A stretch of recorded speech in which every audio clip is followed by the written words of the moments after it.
Hello everyone, Philip here. Welcome back to the HereI channel, the core channel. What comes into your mind first after watching the last episode of the fantastic electric cars?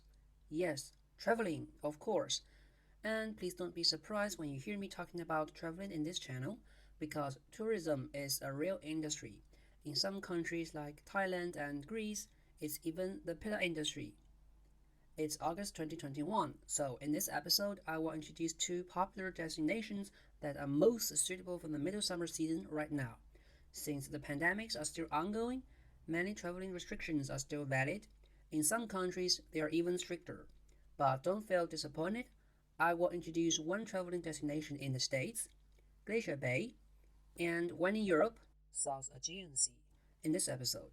More destinations in other countries and regions will follow in the next episodes of this series. Just to clarify a bit, by this series, I mean those videos whose episode numbers end up with a 6. Now, let's get started. Glacier Bay National Park and Preserve, for short Glacier Bay, is an American national park located in southeast Alaska west of Juneau. If you're not familiar with the bay, here's a map of it and some of the mountains and glaciers we're going to talk about. The bay contains some of the world's most impressive tidewater glaciers. The bay has experienced at least 4 major glacial advances and 4 major retreats, and serves as outdoor research laboratory.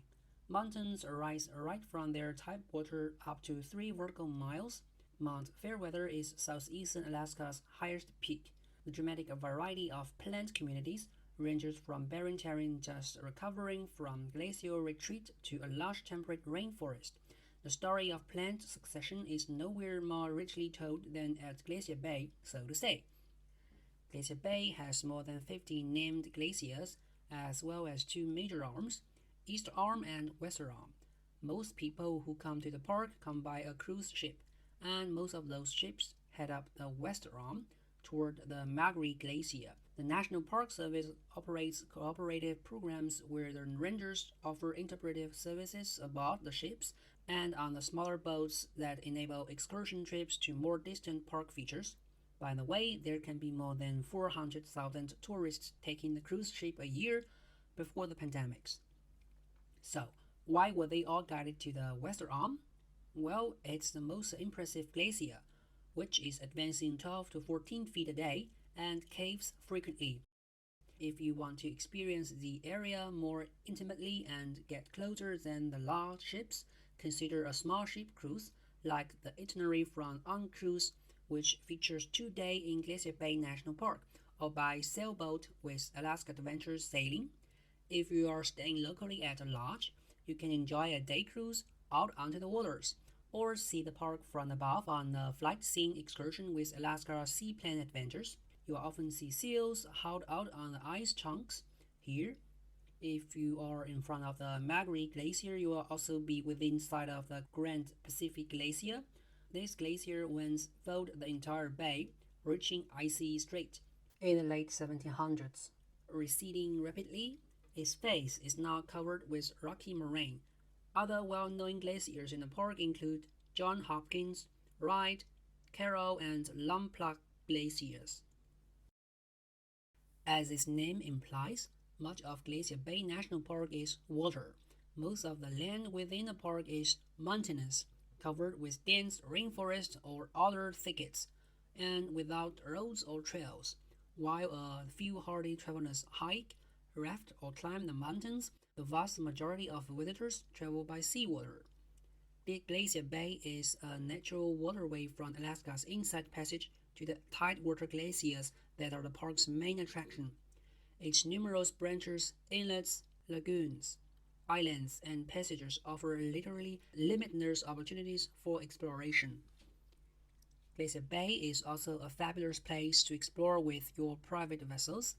Sailboats, yachts, and skiffs have wild expanses and sheltered coves to explore and enjoy. But before you decide which private vessel you're going to use, you'd better notice the detailed boater information for the season, especially when your vessel has its own power. Cruise ship is maybe the most economical and practical choice. For over 100 years, most visitors to Glacier Bay enjoy the amazing landscapes from the deck of the large cruise ships. Like I mentioned before, these visitors do not go ashore in the park. Instead, National Park Service naturalists and rangers board the ship to share their knowledge about the park and its wildlife during a day-long cruise in the bay. Typically, 2 ships per day travel up to the West Arm to spend 4 or more hours in the glacier areas.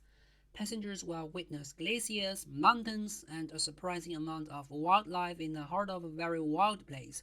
It is an amazing and memorable experience. The next most popular activity is to see the bay on a tour vessel. These smaller boats carry 40 to 140 passengers. Most operate like small cruise ships and visit Glacier Bay as part of a larger Alaskan itinerary. There is, for example, one daily tour boat that departs from Glacier Bay Lodge in Bartlett Cove during the summer months. For a personalized trip in the bay, a charter vessel is also a good choice. It can generally take up to 6 passengers and is rented to a single group, usually for customized multi-day trips. However, you will have to pay attention to the charter vessel contact info about the permissions and non-permissions in your visiting season. National parks have always been synonymous with majestic views and scenery, but in recent years, there has been an upsurge of interest in the auditory aspects of wild nature, including both the sounds and the silence. Among all of Alaska's national parks and other public lands, Glacier Bay may offer the greatest richness and a variety of natural wild voices.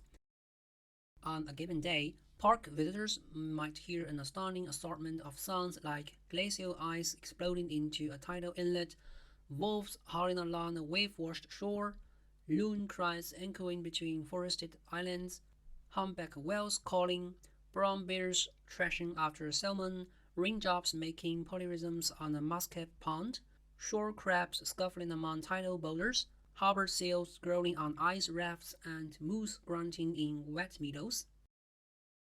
There are also human sounds associated with wild places. Some may be contentious, like a passing skiff or distant rumbling ship, a float plane overhead, or jet in the clouds. Others are more evocative, such as the crackle of campfire, musical whirlpools from a kayak paddle, water droplets ticking on a rainfly, all are part of the backcountry experience. Another activity you must not miss in the Bay Park is whale watching. Unlike whale watching in the middle of the ocean, you can experience an epic whale watching excursion and enjoy the breathtaking sceneries here at the same time. Glacier Bay Whale Sanctuary is the picture-perfect place to observe one of nature's most magnificent giants in their natural habitat. In 1993, Glacier Bay was one of the few locations to be recognized by the United Nations as part of an international World Heritage Site, making it part of the largest internationally protected ecosystems. Having heard me talking about all these marvelous sceneries and activities in the Glacier Bay, you must have realized it is actually not a destination where you could just go with whimsy. If you missed it this year, make sure to book the journey next year early. It's a tour ideal for an individual, family, couple, or a bunch of friends. The South Aegean region is probably the most popular and world-famous sea and islands in Europe, not including the British Isles. The South Aegean Islands are especially famous for their beauty, culture, and history. If you're not sure where the South Aegean Sea is, here's a map of it. Some of the target islands are even marked. The sea and islands are suitable for couples, for individuals, and for your family vacations at the same time. In each case, you will surely enjoy a uniquely crafted journey. On these islands, you will come across many ancient Greek histories, traditional recipes, unique natural beauty, and amazing water spots. Also, you will find yourself not able to show any resistance to the hospitality of the local people and the traditional products. Just to mention, the local recipes belong to the so-called Mediterranean diet, which helps you to stay lean and extend your lifespan. Hopefully. Now, let's have a closer look at these marvelous islands. Santorini is maybe the most famous Greek island on the Aegean Sea. Its popularity is being proven by the great reviews and the tourist traffic every year, even now during the pandemics. This spectacular island in the Cyclades gives the visitors one lifetime of experience. The sunset is more than breathtaking and magnificent. You should definitely come and enjoy the sunset at Emerovie. Sorry for my poor pronunciation, I don't actually speak Greek. The sunset there is voted as the most beautiful sunset in Europe and the second worldwide. In Santorini, the houses were typically painted in white and the roofs in blue. It's like hanging from the edge of the hills and over the blue sea. When it's sunny, you will feel purity and transparency. Everything is framed with a golden contour. I think it is maybe the literary figure that everything in Santorini looks like being bleached by the sunshine come from. By sunrise and sunset, all purity and transparency will be rendered in a reddish golden atmosphere again and again until it turns blue and then dark. Besides viewing the sunset and the houses, here are some suggestions from experts and locals about what you can do in Santorini. You should, for example, spend your first day on the Red Beach, which is located a few miles from the Akrotiri village. This beach is quite famous for its reddish sand. However, it can be really crowded if you come in the right season. By the way, this region is the most important volcanic eruption in European recorded history, so small and long trips with sea kayak are recommended. There you will feel the volcanic beauty of this amazing island. Also, you must not miss the local red wine. Many people will have this so-called wine tour the first day they arrive in Santorini. The wine, the Vincento red wine, comes from the local vineyards with 3,000 years of history. The taste and quality of the wine are maybe only secondarily important, but thinking of the 3,000-year-long history of the vineyards and holding the wine produced right in there is maybe already making some people feel intoxicated before their lips touch the wine. Just to mention, you will find many enjoyable restaurants in the capital city of Santorini, Fira. Basically, everyone can find what he or she likes, but the prices can vary. Mykonos is famous for its unspoiled nature. The biggest attraction of the place is the turquoise water. The island is covered with volcanoes, so the coast is curved and featured. If you have time, a long trip by canoe or a small boat around the island is recommended, just to feel the volcanic beauty and the power of nature. You can also spend some time swimming or exploring the surrounding area of Mykonos, or other water sports like wakeboarding, windsurfing, flying boating, whatever. You will be fascinated by the various beautiful white rocks in the region. If you are a fan of nightlife and big parties, Mykonos is definitely the island you must visit. The summer nightclubs on the island are the best in Europe, with famous DJs and special events. People there love to party till the morning. You will surely love the lively environment and the friendly locals. If you get along with them, they will even help you throw your own parties there. If you prefer private parties or high-end feasts, the fancy restaurants and grand hotels also host such activities regularly. According to the local guides, so many celebrities love to have fun and enjoy adventures in Mykonos. You should also have an archaeological tour to the Delos Island near Mykonos, visiting the birthplace of the ancient Greek gods Aphrodite and Apollo. It is also a UNESCO World Heritage Spot. In addition, don't forget to enjoy the sunset from the famous local bar, Little Venice. Opposite Mykonos is the Naxos Island, which is known for its nature beauty, the ancient building heritage, and the god of wine. Maybe inheriting the spirit of the god of wine, if you have someone special with you on the trip, it is the best place for you to get down on one knee. The long, white, sandy beach is an ideal place to strengthen the intimacy, to share your happiness and sadness, and to build the emotional attachment with the one you love the most. I have to leave out many other marvelous islands such as Paros, Tinos, Angels, etc. I believe you'd better to find a chance to explore those lovely islands on your own, without me chattering aside and planting any stereotypes in your mind. Sorry if I did.